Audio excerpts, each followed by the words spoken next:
Hello, you wonderful people, and welcome to another episode of Super-Fanta-Fi. This being a show where I talk about TV shows of the supernatural, fantasy, and/or science fictional genre. For today's episode, I'm going to talk about the latest episode of Into the Badlands. A great episode.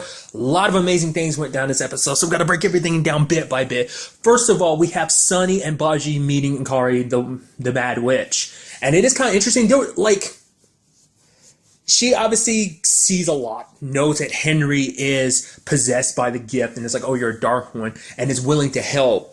It's interesting, her whole process. Like, basically, she was able to help. It's not a permanent solution. It's a temporary solution to kind of relieve the pain, but his powers as a dark one are always going to be prevalent. So I'm thinking, like, eventually, like, his problem right now will eventually come back again, or maybe it is a permanent solution for that problem, just not the whole dark one problem. She just kept saying temporary, so I'm guessing because he is a dark one, it is going to come back again. It's just because he's not old enough to deal with it, because he's the youngest person so far to have the gift, so it's, you know, it's not easy for a baby to handle. It's so interesting the way it looked, because it almost looked like this darkness leaking out of his body, like this dark essence, like something had possessed him, which I guess on a certain level you can think of like the Dark One's gift like that. But what's so interesting is she ended up using some of Sunny's own strength to kind of like give her the power to kind of, I guess, suck like the poison out essentially. So it is kind of interesting. And I love that this episode was all about ties, like all these different ties and stuff coming together on so many levels, because obviously like Baji thought like his signal didn't go anywhere, so he was pissed off at Nkari because like, oh, after all those years he spent believing in her calls, it meant nothing in the end. But then she flips on the radio and is like, oh yeah, you got a signal back, and it's from Pilgrim, which is so interesting because she knew exactly who would respond. I guess that was kind of the whole point. The whole point, I guess it's like someone she couldn't get in. Like, because the thing is, like, why didn't she get in contact with him then? Like, does her and Pilgrim have a past or something like that? Does she know about his whole situation and what he comes from? The reason why he's journeyed all the way here to the Badlands trying to find Azra. The question is, like, is that, like why, like I said, why Baji? Why not yourself? Like, why try to get others to do it? Is it a journey she felt like she couldn't do? Maybe it's because she was too old and her gift had been pushed to such a limit that she felt like she wouldn't be strong enough to actually do what was needed. I'm guessing because, I mean, why not, you know? Especially because she knows it's Pilgrim, which, I mean, maybe that's part of her ability. Maybe she just has some foresight in herself, but it's interesting because she knows Pilgrim by name, so there has to be a connection there between Pilgrim and Nkari. So what exactly, we don't know, but she does finally admit, like, oh yeah, he's going to cleanse this world. And even Baji's like, what do you mean by cleanse these lands? It's like, oh yeah, blood, and a lot of bloodshed to make sure that, you know, you have to kill the Badlands before you can make it rise up into something more beautiful. Which even Baji's pissed at himself because he's like, literally, I brought a war to this land. This land is already in the middle of war. There's already like bloodshed already, and now I'm just adding another layer to it. So obviously, like, for Sunny, he has no choice. He has to visit Pilgrim because Pilgrim has answers to it. I mean, as we've seen, Pilgrim can suppress the ability. I mean, he can shut it down. Whether he can completely remove it, that's something else entirely. I mean, will he even want to, considering the fact is what Henry having the gift at such a young age, he'll probably be willing to suppress it for momentarily, but it's like the moment Henry gets older, he's going to want Henry on his side. I was like, oh, we'll have a dark one so young on our side, so powerful, because Henry's got one of those powerful gifts. Apparently, Sunny does too. He's known as the Catalyst, which is interesting because it seems like he had a very strong gift himself that was sealed away a long time ago by someone very powerful. Seems like even before the Master, probably someone even more powerful than Nkari did that, sealed away his powers. Who exactly? Maybe it was a parent. It definitely looked, I mean, with the motions it made, it seemed like it had to be someone that's like related to an abbot. So that's why I'm still kind of, it hasn't come up, but I guess Pilgrim isn't an abbot then. But like his gift and stuff like that makes me wonder. But whoever suppressed Sunny's gift must be related to Pilgrim in some shape or form. Might be his mom or someone important to him that kind of led to that whole situation. Because it is kind of interesting that Pilgrim himself doesn't have the gift. Yeah, he surrounds himself with so many people who do. So it makes you wonder, is he in the same boat as Sunny? Like, because the thing is, Sunny's known as the Catalyst, as someone who can carry the gift. So legitimately, Sunny might be the means of actually potentially could be like passing the gift on to other people. Or in like Minerva's case or Baji's case, restoring abilities. He might be like, it's like, oh, you exist to pass on the gift. So that might be Sonny's whole thing too. I mean, besides having the gift too, but his gift is also giving the gift to other people potentially. So it could be like regular people who weren't born with the Darkwind gift. Like, once again, we still have no idea what that stems from. Obviously it passed down from generation to generations, obviously.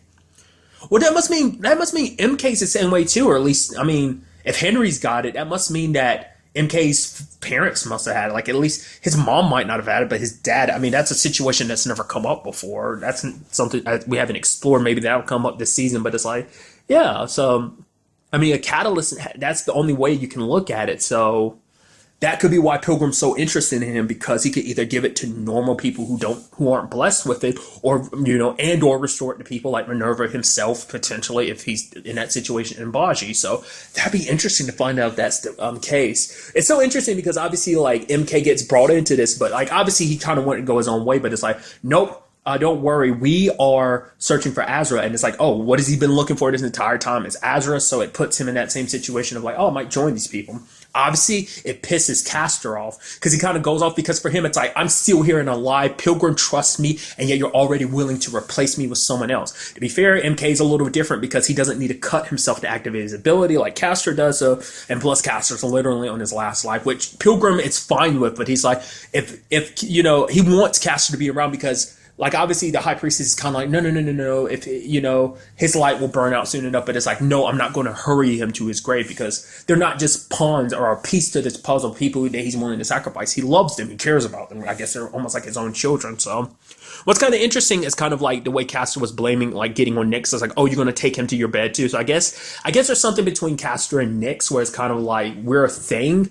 And it's just kind of like, oh, like, not only are you going to replace me with him on the battlefield, but you're also going to replace me in your heart and your feelings and stuff like that. It almost seems like there's it's like they are attached, but it's almost like there's no emotion behind it. Like, I don't know, she didn't seem like heartbroken or something like that. You know, I guess almost like, I mean, because I guess in her mind it's just kind of like, well, Castor will die one day, I will too, and it's just the way it is. But it's for a larger cause, so who cares potentially? So I don't know, but you do have the high priestess kind of like manipulate him. It's like, oh yeah, you should go out, take care of, you know, make sure that Chow's people keep up their end of the bargain, which I'll kind of break down in a little bit. But it's like, she lied, manipulated him, made sure he didn't talk to Pilgrim or Nyx. It's like, no, you go handle it yourself. This is your test. If you were to burn out, like, you know, it's like, we would praise you for the sacrifice you made. It's like you're manipulating him because he's a prideful person, because it's like, this is all he's ever known, is fighting and using this gift. And obviously he'd be willing to sacrifice it, but she knows that Pilgrim and Nyx wouldn't be all for him sacrificing himself. So she made that choice without them. So I'm curious to see how that kind of turns about. I'm interested to also see what MK's decision is going to be like in the future when he finds out, like, oh yeah, like Castor led a group of Chow's people to attack a refugee camp. It's like legitimate, the same circumstances around why your mom died in the first place. A lot of innocent people died. It's because Quinn did the same thing with Sonny, which obviously I'm going to break that down in a little bit. But it's like so much, you know, it's like one leader leading someone else. Once again, it's like the high priestess has got her own plan for this whole situation, but it's almost like, I don't know, like, obviously her and Pilgrim kind of butt heads on about how everything should be handled, but I don't know. I don't 100% trust her. I mean, she's got something going on. She's able to see a lot of stuff because she saw Sonny's symbols, and like, obviously MK immediately recognized them as like Sonny's tattoos. And it's like, oh, he's very important. And it's like, oh, he can't be harmed, which is pissing MK off. It's like, this is the dude who killed my mom, and you're telling me that I can't hurt him. And then MK says a line, I was like, what the fuck are you talking about? He's like, he'll betray you like he betrayed me. I was like, what are you talking about, MK? All that Sonny is literally sacrificing. I get it. You're pissed, so you're not seeing things clearly. Like, I mean, like, no matter what, it's like after what he did, it's hard to forgive. Just like Sonny's situation, it's kind of hard to forgive after the Veil situation. But he kind of moved past a lot of that, which I'll kind of dive into. But it's like, come on, dude. Like, I mean, what about when season 1, what Sonny did? He was going to run with Veil, but who was he going to bring along? You. Like, he went out of his way to protect you, to make sure that you weren't taken by the Abbots, and he got his ass kicked and got like sent outside of the Badlands and kind of forced into labor because of it. Then he found out about your situation, came to rescue you. It's like, yo, shut up. Like, Sonny's always had your back. and now he's got responsibility as a father, which is something like Tilda was trying to talk to him about. And it's just like, oh my God, MK, what are you talking about? Sonny betrayed you, kid. I guess it's also because maybe in his mind too, it's like, well, Sonny never came back to rescue me, even though he said he was going to come back. But it's like, also, you decided to stay with Minerva. You could have left, but then you kind of stayed and kind of, I mean, stay is kind of like, I had to put that in quotation marks because initially it seemed like you had a choice, but then it's kind of like, yep, you were kept as a prisoner. So it's kind of interesting. Because Minerva thought MK would be the ties to the means to getting her gift back. Turns out Sonny potentially might be, and you alienated the one person that potentially could get you your gift back because you gave over the woman he loves to the man he hates most in the world, which ultimately led to her dying. Which is kind of something that comes up in this episode. Minerva's like, wait, you let Sonny go? Because her biggest concern was like, okay, you want revenge against Sonny, cool. I want Sonny dead too because there's a good chance he might come after me because of the whole veil situation. But, Moon goes like, yeah, Sonny's not interested in vengeance. Like, because Sonny isn't the same person because he knows it's just going to get more stuff. So he knows coming after Minerva won't solve anything. It won't bring her back. So he's kind of learned to kind of let the whole revenge thing go. Yes, he's pissed and everything, but he was pissed at Tilda, but he didn't. It's something that they're all kind of learning that all we're going to do is create this cycle. Tilda's kind of learning that. MK, far from learning that. I mean, like I said, it's like he was so fine with Sonny before, but then he learned the truth and that changed everything. Once again, it's your mom and it's understandable, but it's like, it just undoes all the good that was built between him and Sonny. It's like, yo, we're like family. And it's just, I guess that on top of the fact that Sonny never came back for him felt like a betrayal. So maybe that's what he's referencing. But I mean, it's interesting because for Sonny, he doesn't have any interest in all this. Maybe the whole Azra situation, it's definitely going to be interesting the moment him and Baji meet. MK, because it's going to be soon the way the High Priestess is talking. It's like, yo, that's going to be crazy. But it's that whole situation of so many avenues are going to cross because obviously this is going to be some connection to Minerva too because she saw what Pilgrim was able to do to Castor, so that makes him interesting too as a potential ally in this whole situation, which is also interesting because they went to Chow behind her back, which is like exactly what she told you last episode. You might not want to piss off another Baron while you're at this whole situation, but for them it's all a means to an end. He ended up showing MK that dig site, and it's like, oh, what are we going to find? It's going to something magical. I'm assuming it's going to be some kind of weapon, like a modern day weapon. I don't know if it's going to be like a nuke or something like that. I'm thinking that's where they're going to find some buried weapon that's going to blow the Badlands to hell and back type of situation. Obviously there's a lot of technology, because even Ankara her whole situation was based out of a plane, so it's like, who's to say they don't do this? I feel like it's got to be a weapon that they're looking for. They probably don't know explicitly what they're looking for. They just know that it's buried there. It's kind of an unseen fate type of situation, and believing in what you can't see, just all you have is your faith alone. So it's definitely going to be interesting on that front to see what happens. But like I said, all the connections, because it's like if Minerva works with Pilgrim, that also means crossing paths with Sonny, which she made it clear, if Sonny comes for her and she has a problem with him again, it's like, I'm gonna kill Sonny and then I'm gonna kill you, Moon. So that's definitely interesting. And also this whole Baji situation, especially because Baji was he didn't want things to be the way they are. So that's definitely going to be an interesting conversation between him, obviously MK, and also the Pilgrim. This, like I said, so many avenues come together, especially those four. They all have connections to the Dark One gift. Minerva and obviously Baji and Sonny have their sealed away. So it's definitely going to get interesting. But a big part of this episode too was about the whole Gaia situation. We learned a little bit more about Minerva's past, which I was like, right. He was like, oh, don't you recognize Minerva? I was like, would she know? I was like, right, I've completely forgot, because she brought it up last season that she used to work in Chow, or her name's Juliet, or work in her father's as one of her father's cogs, and it's like, right, I completely forgot she brought that up last season. So that was kind of pretty neat, kind of tying that together. It's like, that's why her and Gaius know each other, because he was actually one of the few people that treated her nicely. He's like, oh, I thought we were friends, but it's kind of like that social situation, are we really friends? I was a cog and you are the son of a baron, you were only friends with me out of resentment to your own dad. That's kind of how she saw it. But he showed her kindness when her sister didn't. It shows you extra reason why Minerva hates Chow. It's like Chow, Gaius wouldn't lash her, so Juliet was kind of like, oh, I'll do it. Is it Julie or Juliet? I think it was Juliet. Beats her it was nothing. She even had a smile on her face. It's like, you were one sadistic lady. No wonder Minerva hates your guts. She probably will end up most likely by the end of the season probably kill you herself. I wonder like how that's gonna work. I mean, Gaius kind of hates his sister too, so but still like no matter what the situation is, family's always that complicated situation of like even when the time comes, will Gaius be so certain, be so ready to go against his sister? And it's gonna be interesting because that dude escaped this episode, so he's gonna be telling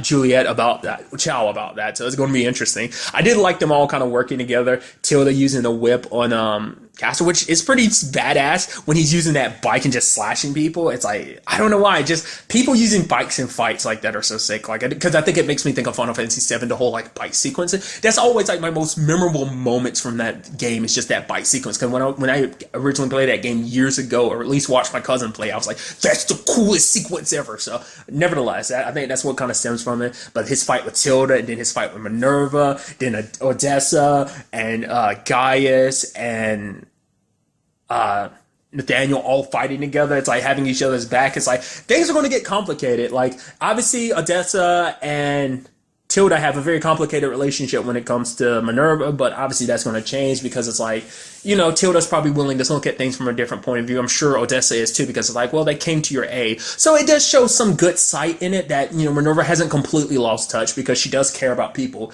That's always the thing. It seems like she flip-flops a lot. It basically seemed like she got power hungry in season 2, but season 3, it seems like, I guess because her main focus is trying to take down this war and stop it. Like, you know, it's kind of like, because she is so close to getting to what she wants, and what should happens is like, she wants to burn down the system, which apparently Pilgrim kind of wants to do the same thing too, except he doesn't want to just burn down a system, he wants to burn everything down. But Gaius kind of goes along the same lines as Minerva, especially when Minerva finds out, oh, Gaius actually helped her escape like that pig pit, which is kind of like super fucked up that what's happened. But I mean, cogs are kind of treated like slaves in the first place.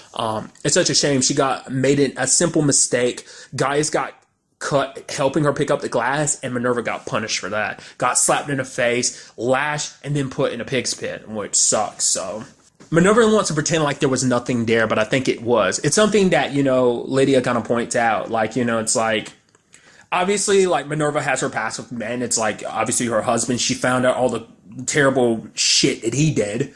And even Lydia's like, yeah, that mother effer deserved to die after all the terrible crap he's done. But it's like all her situation with men hasn't really necessarily worked out the best, trusting people. And even brings up the conversation of Quinn for Lydia. And Lydia's like, honestly, Quinn never got physical. His cruelty was kind of in a different way. He kind of ghosted her out, made her invisible so that he could just have room for his other brides, which I'm surprised. I'm blanking on her name. God, the one who left him for a writer. Because we saw her kind of, like, he left her alive last season, which is kind of banished. I don't know if she's going to pop up this season or not. I mean, I'm sure she's outside of the Badlands, but, I mean, Pilgrim did talk about the fact that he picked up people outside of the Badlands, so coming to the Badlands, who's to say he didn't run into her, so she might be back into the Badlands, especially now, potentially, I'm sure word got out that Quinn is dead, so I don't know. Like, that might be something that kind of pops up. Was it Jane? Was that it? It was something like that, wasn't it? Quinn's other wife and writers, that whole situation. Wasn't her name Jane? I think it was. I'm blanking. I feel so bad about that. So, like I said, it is going to be some very interesting developments next episode. So many stories are colliding this season.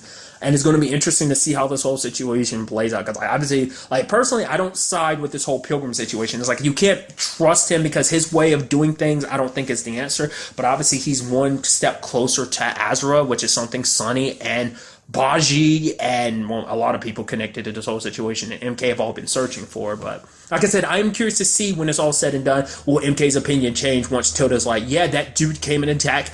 He worked for them. It's like they sit him, and it turns into a whole complicated situation of, well, will MK still side with them when it's all said and done? Because he'll side with them, because this is what I thought was going to happen between him and Moon. It's like, oh, we're going to work together just because he knows Moon wants Sunny dead, and then he can go with, I thought that's going to be his reason to stay with Minerva. Turns out not to be the case. It might be his reason to stay with this group, especially because he knows Sunny's on his way, so it's going to be 2 birds, 1 stone type of thing. So, like I said, all MK can see right now is revenge. So I am so excited to see what goes down in the next episode with all of this.